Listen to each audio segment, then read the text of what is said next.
I'm with the RX 500H. This is the most powerful RX ever made. Today we're gonna take it for a spin. I'm gonna tell you if it's worth that $72,000+ price tag on this RX 500H F Sport Performance. It's got the E-axle on the back. It's got a 2.4 turbo in the front. We also have this cool iridium color that I have not seen this RX in yet. It's a newer color for the RX. I believe it debuted on the IS. I think it's a beautiful color and it does well here on the RX. Now let me know in your comments below, what do you think about the RX styling? I've said since this generation has come out, what are we on, the 5th generation?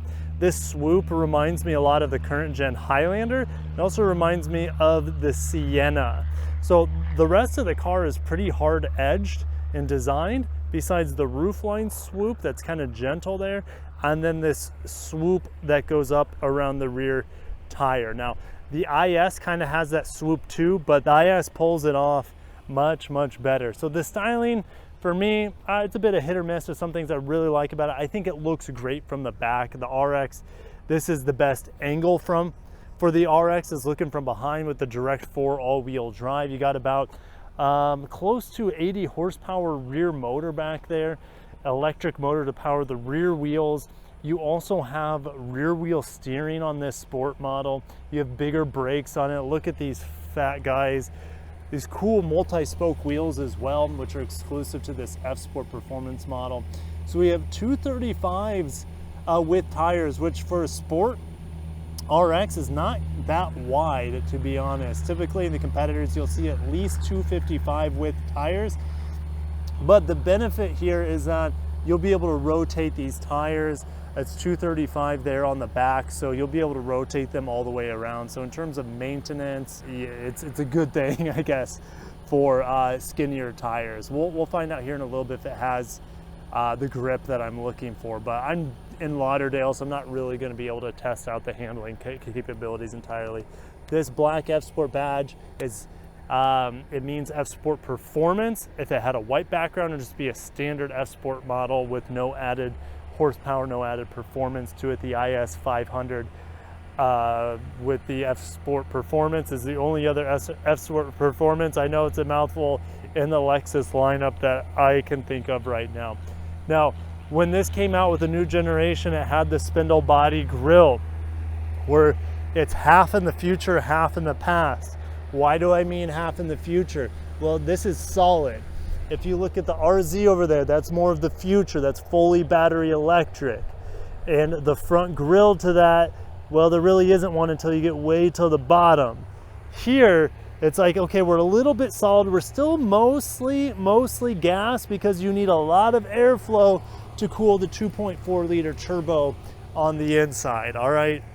Now, the front end here on this F Sport Performance, another differentiator is going to be these boomerangs on the bottom. They are blacked out.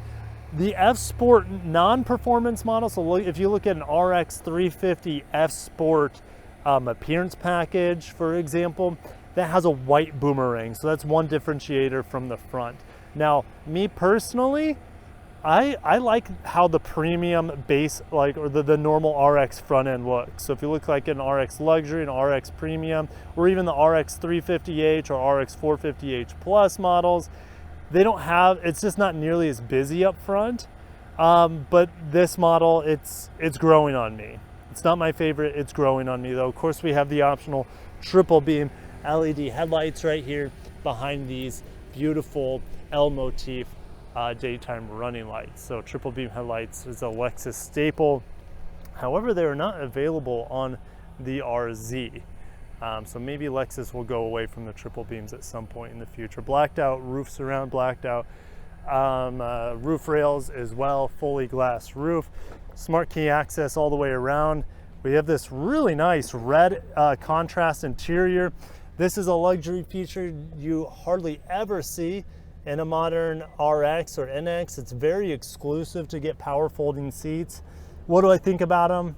I think it's a flex because they take forever. And we're at the airport. We're at JM Family Airport, and JM Lexus is one of the largest Lexus dealers in the world, okay? When I was selling for Lexus at Lexus of Omaha, JM Lexus was brought up from time to time. At that time, they had upfront pricing like my dealership did. It was called Lexus Plus, but we're not going to do a whole history lesson on the Lexus dealerships right now. I'm trying to get the bug off the Lexus. You got the Mark Levinson up in here. One of the best sounding sound systems in the industry. Climate control, tri-zone climate control, USB-Cs in the back, heated and ventilated rear seats. That is something that was not a part of the last generation RX, to have ventilated seats in the back. That is fancy. All right, panel roof here, as you guys saw from the back. What do I think about the materials on the door? Well, they're quite nice. I love this felt portion around the speaker, the stitching. The red is nice. This has a digital latch, which you press to open the door. I'll just show you. You press to open the door and it digitally opens it, and then you push. All right. Now, if the battery was dead or the electronics in here failed, you'd pull twice for a mechanical lever. Now, no sunshades back here. For $73K or whatever this costs, I would want sunshades, so that's a little bit of a miss. And the back of these seats, well, these seats, no, while I'm comfortable back here, we'll talk about the seats in the front. I have decent headroom, good leg room, really small cup holders here, but just notice the slow opening, very luxurious, and kind of a textured floor there. So let's go ahead and get in the front seat of the Lexus RX. Now, we know there's tons of cargo capacity. I don't need to get back there. All right, we got aluminum pedals. Same attention to detail to this front door as we saw on the back door. These seats, F Sport embossed here on the headrest. Large bolsters. Well, here's what I have to say about the bolsters. These bolsters are way too tight, guys. Yes, I've put on pounds over the years. Oh, you know what I just noticed? Look how cool this is. If I had a drone, I'll just stand up so you can see it. There's TRD John over there. If I had a drone, you guys could see that better. But look at the Toyota landscaping with the Toyota logo and the Toyota Heritage lettering. Something you would see from the air, of course, because we're at an airport. All right, let's go ahead. I was roasting these seats. They're a little bit softer than, let's say, the last generation NX F Sport seats, but they feel about the same size. They feel really small. I feel cramped. I was talking about gaining weight. I'm around 200 pounds, 6'1". I don't know, I feel like that's pretty normal for an American of my height. These seats feel too small. These seats are not for the average American. And there's a lot of people buying this car that are bigger than me. They're not gonna feel comfortable in this seat, all right? If you're 150 pounds, they're probably gonna feel amazing, all right? So I'll just say that. I haven't had this feeling. Last RX I drove was a plug-in hybrid. I had no issues with those seats that I remember. This has been updated. I wanna say for 2025, they got rid of this old, outdated, low resolution 7-inch screen and they've replaced it with a 12-inch screen, I believe, all right? Correct me if I'm wrong or I'll fact check myself, all right? This is the optional screen in the Lexus lineup. About 12 inches of it is usable. The other 2 inches is dedicated for climate control, heated and ventilated seats, fan control, that sort of thing. I can pull up quick access menu. Oh, I like this, 1500 watts of accessory power, which was going to be accessible through the rear. Now, the dash here, it's okay. I would say it's passable for 70K because I like how that felt goes around from the door and is continuous through the dash. This is soft touch here, and you have this kind of aluminum trimming here in this F Sport model. I would say it's adequate. The materials are really, really soft. Lexus is, with their newer models, taking a really minimal approach to their interiors, okay? It doesn't mean they're not as nice, but I do miss wood. I do miss wood on the steering wheel. I know this is a sport model, so we wouldn't have wood on the steering wheel anyways, but you can still get wood on the steering wheel on the RX, all right? NX, I think it's a much harder ordeal. ES, you can still get it for example. I don't think on the GX, I don't think the GX has wood on the steering wheel anymore. Correct me if I'm wrong. All right, rubber mat inside here. Opening up this aluminum, we have a wireless charger, more storage. I just felt the engine kick on. It is a hybrid, so I'm running the AC. The engine will fire on. We'll talk about the engine here in a little bit. Now I've driven the Crown Platinum recently. The Crown Platinum, here's the thing. Crown Platinum cost about 18 grand less than this. And for 2025, it gets the rear steering that this gets. It has exact same powertrain as this, but it's more of a sedan instead of a crossover. But still, it's 18 grand less. Very similar powertrain, but the interior here is more luxurious than that Crown. We have the adjustable cup holder here, which is a carryover from the 4th generation RX. I wish this was a little bit chunkier. This just looks too small. With that being said, I think I'm ready to start driving the RX 500h F Sport Performance. So let's go ahead and nudge it into the seat. Let's go ahead and get the camera ready. I see that the screen is blinking, and if you guys ever film in your cars, this is what you do. You go down to display, and then you're gonna jack up the brightness all the way. All right, so that should stop the blinking for you guys. To get to the drive mode, well, there's no button for it, so you have to go through the touchscreen. You know, so that's a bit of a miss. In a sporty vehicle, to go through a touchscreen to get to the sport mode doesn't make a lot of sense to me. But man, I do love this soft center console here. The stitching and the materials around is very, very nice. All right, buckling up in the RX. We do have paddle shifters here. I mentioned the powertrain engine, but I didn't mention the transmission. We have a 6-speed auto here. That is only for the front wheels. The rear motor has a 1-speed for all-wheel drive. So you'll feel the shifts a little bit in this vehicle, but not until you push it, all right? So I can kind of hear the shifts. I don't really feel them until, like I said, I'm really heavy on the throttle. So let me go. Oh man, I just folded the mirrors. I pressed the wrong button. I'm trying to adjust the mirrors. That's fun that it will let you fold the mirrors while you're driving. That's kind of handy because if you're at an ATM or you're at a drive-through, sometimes it's nice to fold the mirrors. All right, let's go ahead and creep our way out. I do have a head-up display here. It seems to be a similar head-up display as the Tacoma Trailhunter that I was just in, but it is customizable, and it seems to be a little bit higher quality than the Tacoma Trailhunter's head-up display. It takes up more space too, so I don't mind this head-up display. I personally don't care for the customizable buttons on the steering wheel. I'd rather them be fixed buttons. What do I mean by that? Well, I just want a button for let's say changing the screen down here. But what I do like about it is that I can adjust the head-up display quite easily for the height and whatnot. So let's go ahead and we're going to accelerate. Oh my gosh, yep. Okay, let me just say this. The tuning here is more impressive than it is on the Crown. So on paper, the Crown is very similar, the Crown Platinum. Now the Crown Platinum is rated on regular, so that produces 340 horsepower. This produces 366 horsepower, and I'm trying to remember the torque in here. I think it's a little over 400 pound-feet of torque, where in the Crown I think it's 400 even pound-feet. This I felt like it was more perky. I'm even in normal, actually I'm in eco mode here, and it's not stopping this vehicle from boogieing. It goes quite well.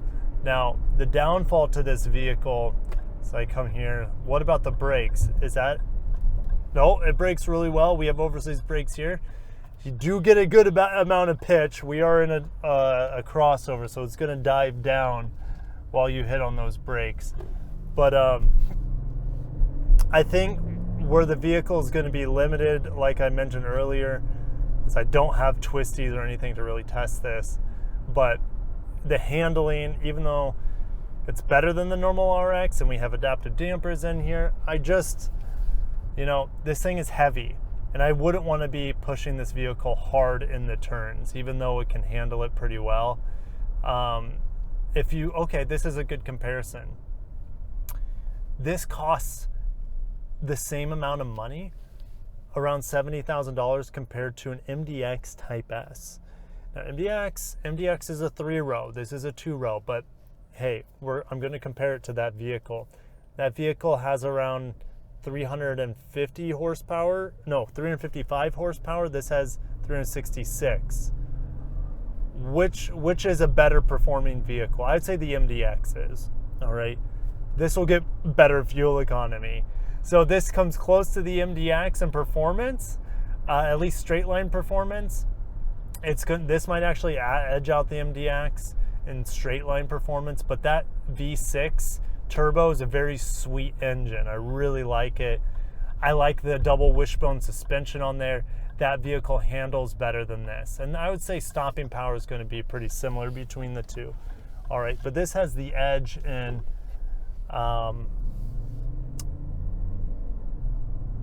fuel economy. All right. But I think I would take an MDX Type S over this RX 500H. So, does that mean the Acura MDX is better than this? No, once you get outside of the Type S, I don't really like the MDX. The V6 isn't smooth where it should be. It feels cheap. The Type S MDX feels super refined. It's very, very good. It feels almost like a Lexus in terms of how solid everything feels in the vehicle. The normal MDX can't hold a candle to the normal RX, in my opinion. So so if I'm getting a performance SUV from a Japanese brand, I'm not getting the RX, I'm getting the MDX Type S. But if I want a luxury SUV from a Japanese brand, maybe I'm looking at Mazda CX-90. It's not quite as nice as this, but I would take the Mazda CX-90 over the MDX. I know that has 3 rows too, but I would probably take the RX hybrids over any of the MDXs. And when I mean the RX hybrid, I mean the RX 350H and the RX 450H plus plug-in hybrid. So yeah, there's a lot of good options out there. The RX is still incredible. The 500H still seems a bit strange to me. The RX has never been a performance vehicle. It's a traditional luxury SUV. So to me, this is not my favorite RX. My favorite RX is actually the RX 350H. And if you can get a crazy killer deal on an RX plug-in hybrid, then I'd recommend that too. But those are very expensive. Those are like $75,000 to $78,000 more expensive than this model is even. But I would pick the plug-in hybrid over this RX 500H absolutely every single time. And I kind of have to get around that Jag because the semi's in the middle of the road, and this has so much acceleration, and it sounds good too. And we're going to be able to do a U-turn here, and we'll get back into the gas. A lot of body roll. I know I'm in eco mode, not sport mode.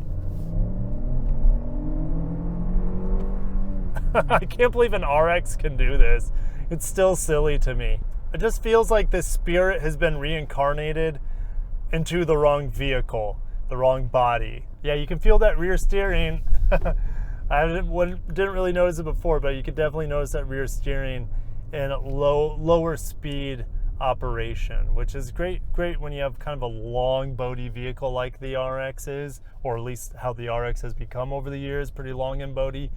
Having rear wheel steering is nice. It really helps shorten the wheelbase and makes it easier to park in tight situations. All right, I got to sign off at some point. Thank you guys for watching. Peace.